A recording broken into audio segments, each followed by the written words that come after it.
Good morning, everyone watching live on BAM YouTube.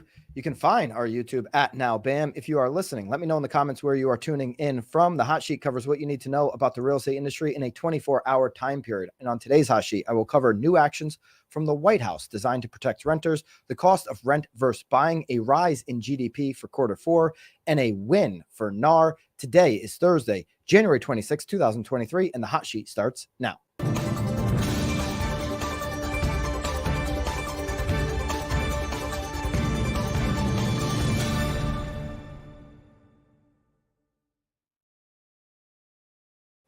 Good morning and welcome back. Thank you guys for participating here in week 3 of the hot sheet. The best way to support us is to hit the thumbs up and to share this with one person who wants to know everything they need on housing and real estate industry in the last 24 hours. There's been a lot of news this week. We've had DOJ news, NAR news. We're going to get into that.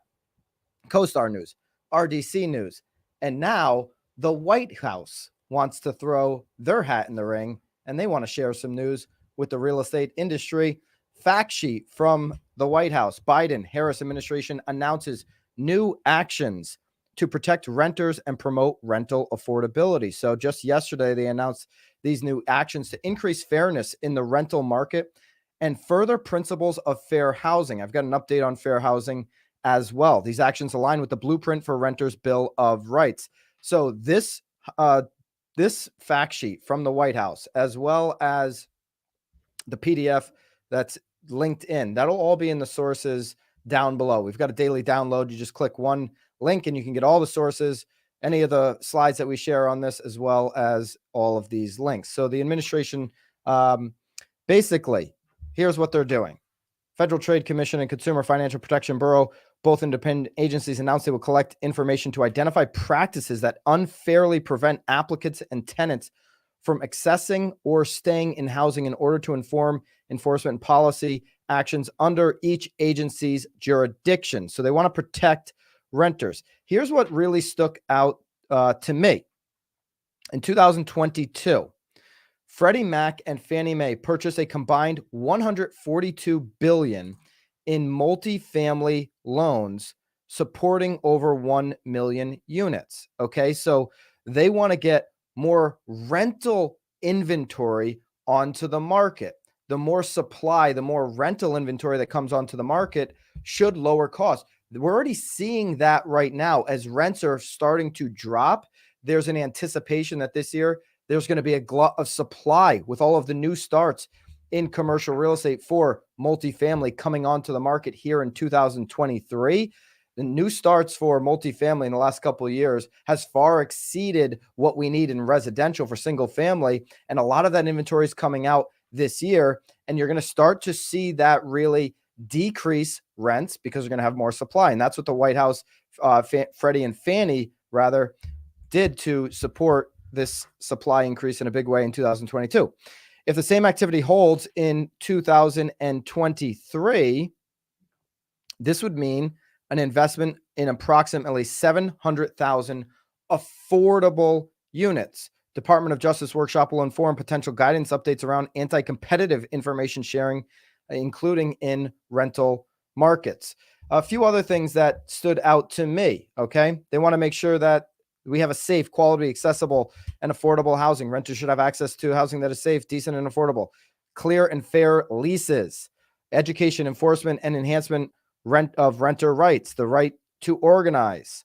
Renters should have the freedom to organize without obstruction or harassment from their housing provider or property management. Eviction prevention, diversion, and relief. Okay, there's going to be a lot of landlords that don't like some of this eviction prevention talk, right? If they've got, somebody on CNBC, one of the panelists just this morning said, you know, I don't know, if I've got 495 tenants and then 5 people aren't paying and they're not, you know, being required to pay, I'm going to have 495 people say, well, why am I paying? Right. And just because, you know, somebody else is paying and somebody else is paying less, it doesn't mean, you know, according to this landlord, right, it doesn't mean that they should be able to live there for free, right? That there should be some type of fair, swift way to move on from that tenant. In addition, the administration is rallying state and local stakeholders and private housing actors to drive further action to protect renters in line with the blueprint. The blueprint, again, is linked in this. Another interesting thing to me was that they actually noted Realtor.com in this release. Realtor.com Rentals will pilot a new listing process through their DIY landlord product, Avail, highlighting units and landlords that indicate they welcome housing choice vouchers. Realtor.com will be able to share this information with its nearly 5 million monthly rental search visitors. They will also ensure that more than 1.3 Avail renters have access to their application information. Really interesting to me that Realtor.com seems to be working maybe with the Biden administration to make rental affordability even more, accessible to folks. Okay. Also, this is just last week. So Biden administration doing a lot right now for housing. Biden administration mentioned last week, according to the Real Deal, that they are tweaking a fair housing rule, federal rule to compel suburbs to diversify their housing is back, although it's a little different from the Obama administration's version. Okay, so in an election year maneuver, Trump administration scraped the original affirmatively furthering fair housing rule, which required cities and counties and states that received fair housing funding to uproot racial segregation. President Biden's restoration of the rule is designed to streamline it and shift its framework. Basically, what they're doing is they're telling municipalities and local governments that if you don't do this, we are going to withhold federal funding for housing for your local communities. Okay, so that's the shift here that the Biden administration is making. Multifamily developers want to see this happen. Proponents of not fair housing, but proponents of affordable rent want to see this happen. If you go into the suburbs and there is space to build multifamily, people can move in. It's going to, again, more of this rental supply is going to reduce the cost of those rents. There's counties such as Westchester in New York, which is definitely suburbia America, complained that the rule was too burdensome, but opposition from towns dominated by single-family homes was clearly motivated not by paperwork, but by community sentiment against affordable housing and apartments. So, Trump's administration's viewpoint on this was like, let's keep suburbs. There's zoning restrictions for a reason. This is what the Biden administration here is trying to do with the fair housing rules, or tweak to this rule, is they're trying to say, hey, we need to be able to loosen up these zones to build this multifamily. Trump called it abolishing the suburbs and took that off when he was in office. Now, Biden administration is saying, hey, we're actually going to withhold federal funding to the municipalities that don't do this. The proposed rule will be published in the Federal Register and will be subject to public comment. So there's still more to come on that. People that live in suburbs, obviously, have, their reasons of why they want to keep the zoning the way it is. And then people that want to maybe move into these suburbs on a more affordable rate have their reasons. We'll obviously see what happens. We're going to get into a Realtor.com study here in just a second about where rents are heading right now. So all this stuff to me is designed to kind of bring the cost of rents down.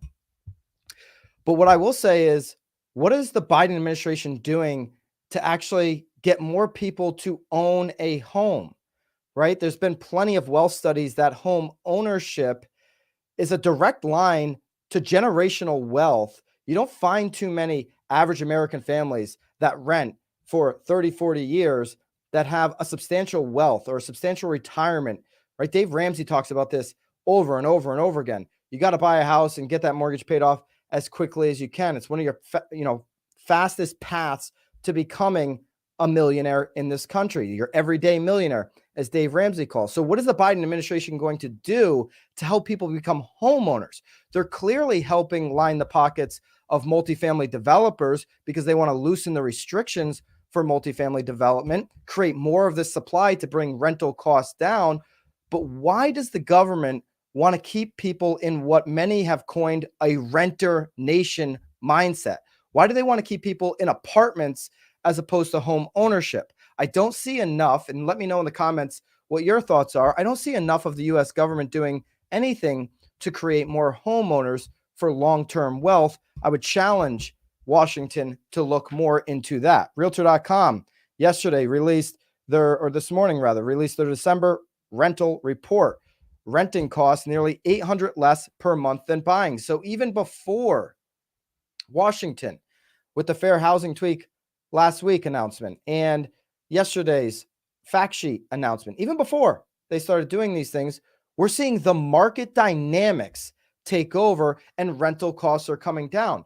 Why? Because multifamily developers, regardless of the fair housing tweak, have seen an opportunity the last few years as rental costs shot up to go and build more supply. This is typically what happens in a free market. Oh, there's demand, there's high demand for rentals across the country. Let's go build more. They're now going to be dumping off a bunch of supply here in 2023 for multifamilies. And what are you already seeing? Well, according to Realtor.com, you're already seeing those rent costs nearly $800 less per month than buying. So these costs are already coming down. PR Newswire release from Realtor.com. For many Americans hoping to make the transition to first-time home buying in 2023, renting will likely offer relatively more affordable options in the months ahead, according to this Realtor.com report. Monthly rental report was released today. On average, across 50 largest U.S. metros in December, a typical renter faced a 41.4%, $792 lower monthly payment than a starter homeowner. Okay, here are the markets. Here are the markets right now with the largest monthly savings for renters, ranked in percent difference between monthly mortgage payments and asking rents. Okay, here they are, the 10 markets with the largest monthly savings for renters. Austin, Texas, 121.3%, or over $2,000. San Francisco, 97%. That's $2,800 plus. Seattle, Washington, 86%. They're saving $1,700. San Jose, California, 83%, or $2,600. San Diego, California, they're saving over $2,000. Los Angeles, they're saving 75% at $2,150 clip. Boston, Mass, 73% at a plus $2,000 clip. Portland, Oregon, 71%, or $1,200 in savings. Phoenix, Arizona, 70%, or $1,100. And Sacramento is saving 67.7% at $1,200. These are substantial savings for those 10 markets. So if you're just moving in and it's like, hey, I don't know if I'm going to be here 2-3 years, as a professional, any great professional real estate advisor is going to tell you, hey, obviously you're going to rent. You're going to save a ton of money right now. You don't know what you're going to be doing long term. Let's go find a rental. But as we just talked to David Childers with KCM, you can find the link in our live tab down below with a webinar with him regarding all things on the housing market for this year. You know, long term, there are studies that show you right now, 2023, 2024 might actually be the best time for a buyer to buy if you're going to be somewhere for 7, 8, 9, 10 years. If we could look into the future, rewind the clock in 2033, is buying a home today going to save you more money than it will renting for the next 7 years and then maybe buying 7 years from now? Absolutely. The answer is typically yes. You can look at any 10-year period and that proves out. And David Childers says that's the case right now. That's what we're living through, regardless of where some of these values are at. December and full year 2022 rental metrics. This slide is down below. You can download it in our daily download link. December 2022 median rent overall $1,712. That's a year-over-year median rent change of 3.2 and a year-over-year rent change of 11.6. So these numbers right here is what has driven, you know, and you're showing the studio, the 1-bedroom and the 2-bedroom. This is what has driven developers to rush to the market right now and decide we're going to go build all this supply in multifamily. There's a ton of it coming out in 2023. I just believe those market dynamics, and Realtor.com seems to prove that out right now, is what's helping drive rental costs down. Did they get out of control the last couple of years? You could definitely make that argument. I think it's a stronger argument for home ownership when you look at the cost of all these rents. I saw something else too. This was on Twitter, so I don't know if this is just a rumor or conspiracy or whatever it is. And we've talked about Airbnb this week on the Real Word podcast. Check that out. There's a lot of municipalities right now doing restrictions on Airbnb. Does Washington say, you know what, we're going to go, double down from a federal standpoint on some of these short-term rental restrictions, like some of these municipalities, some of these cities have, to try to loosen up inventory for people to rent some of these long-term. But I think that would also potentially, loosen up. I'm not advocating this. I'm just saying that would obviously loosen up some inventory potentially for people to purchase homes. I'm not advocating people not being allowed to short-term rent. We went into detail on that on the Real Word podcast, so you can check that out on this channel. Okay, this morning, if you were following, there is a GDP release from Q4. Of course, anytime we're talking about GDP for a particular quarter, this is backward-looking data. It's kind of ancient history, right? If you think back of how long ago the month of October was, it does feel pretty ancient. The jobless claims, here's the updates on where we're at for Q4 GDP. Jobless claims won't quit. That's a quote from a CNBC moderator this morning, meaning they won't quit. They keep going down. The Federal Reserve wants to see these jobless claims go up. It makes their job easier if more people are on the street. It sounds ridiculous to say, but they've said it themselves. I'm not the one advocating for anybody to lose their job. That is your Federal Reserve. Jobless claims were 186,000 versus a 205,000 claim estimate. That's another low marker. So despite tech laying off, despite all these layoffs we've talked about every single week, small businesses, like we talked about yesterday on the hot sheet, are absorbing these job losses. They're absorbing them because they continue to hire and outpace companies with over 250 employees with their job postings. So job claims, they're just not happening. Jobless claims are not happening right now. Okay. What happened with the GDP in particular? Where are we at? Well, we came in at a 2.9% GDP read versus an expected 2.8% read. The Fed wants this under 1.8%. Okay. So that is like their target. They want to get GDP under 1.8%, but the Fed doesn't want it to go into the negatives, right? If we have 2 quarters of GDP, being negative, there's going to be an argument that we're in a recession. It actually happened last year. There was an argument against recession because of all the other indicators.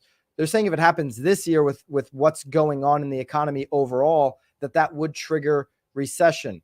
A lot of people, a lot of talking heads on CNBC do believe we're going to get into either Q2, maybe not as likely now with this 2.9% read for Q4, but by Q3, we should see a negative GDP. The Fed is trying to balance it between 0 and 1.8. Not an easy job, obviously. There was belief on CNBC that the Federal Reserve is less likely to stop at 5% on their interest rate hike. That'll be later next week, right? So they're probably less likely. That was just an opinion. Consumer spending, though, is weaker. That is good news. And we've got this link down below, the 2.8%. According to Dow Jones, economists expect that the U.S. gross domestic product grew by 2.8%. That was what the expectation was, and it was obviously 2.9%. Where is it? Okay, economists sees a recession on the horizon, has penciled in a 1% decline in first quarter GDP. So there you go. Some people believe we will actually see a decline, and I think I said Q2. I meant in Q2 when they announced Q1 GDP. Some believe it'll be that 1% decline.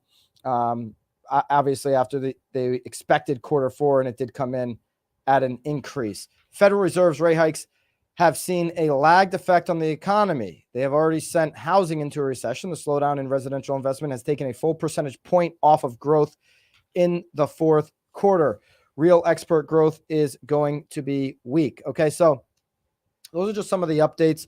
Overall, those big things I thought were interesting coming out of this information was that their Federal Reserve is probably not going to be thrilled with these reads. The jobless claim reads that GDP came actually in over expectations. They want it to come in under expectations, but not necessarily in the negatives, and that there is some thought that they may not stop at a 5% increase. Okay, there you go on GDP. There's more to come, especially as it comes down to consumer spending, which did weaken. I think the number was 2.3% down to 2.1% on that, but there's more information coming on that tomorrow. If we continue to see consumer spending weakening, that would be good news overall for inflation, and maybe the Fed would take that into consideration. I'm not certain, but I'm hopeful that they will. Okay, NAR, big win for NAR, National Association of Realtors. Courts rule closure of the DOJ's antitrust investigations into NAR policies. Jason Cassidy did a killer Instagram reel on this. Go over to @NowBam on Instagram to follow that. In 2021, after the change in presidential administrations, the Department of Justice Antitrust Division reopened investigations against NAR. The investigations were previously closed in 2020. Okay, so 2020, NAR and DOJ, had this settlement. Okay, and they basically were like, okay, we're good. 2021 new administration, Biden administration comes in and says, no, I want you to look at this, reopen it.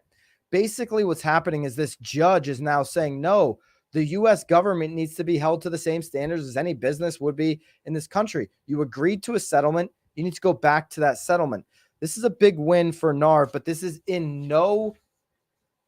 does not solve the class action suit happening in the Midwest that's going to come out in the second half of this year. Okay, this does not solve that issue. There's many issues going on. Department of Justice, class action lawsuit with consumers against NAR and brokerages going on in the Midwest. This doesn't solve that problem. This is a win for NAR, but doesn't solve all of these legal issues as it relates to, clear cooperation. This one is a win there. And listen, they have made steps, right? And we referenced that in the article here. You can get this in the show notes. You can go to nowbam.com.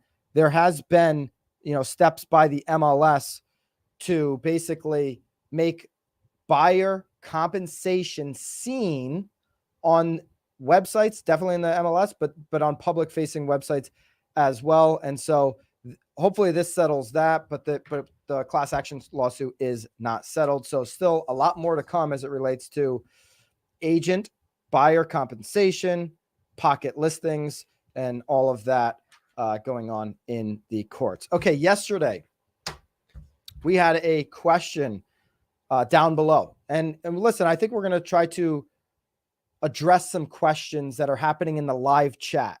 On this hot sheet show, there's a live chat. And then if you watch the replay, there's just comments that are in YouTube. For whatever reason, YouTube doesn't have the live chat comments go into the normal comments on the replay. Don't know why they don't do that, but they disappear after the live chat. And so our lead producer here at BAM, Bobby, brought to my attention. He's like, hey, there's some good questions coming in. Hit the thumbs up, by the way, if you want to see me address some of these questions at the end of the show. And I do want to address one question in particular. This was from a gentleman named Jeff from yesterday's show who was tuning in when we were talking about the Realtor.com CoStar potential acquisition, or the news that was conveniently released on the same day as the Nestfully news from the MLSs. I don't know. I'm not a total conspiracy theorist, but that was very interesting. And Jeff asked, why should agents care about the Realtor.com potential sale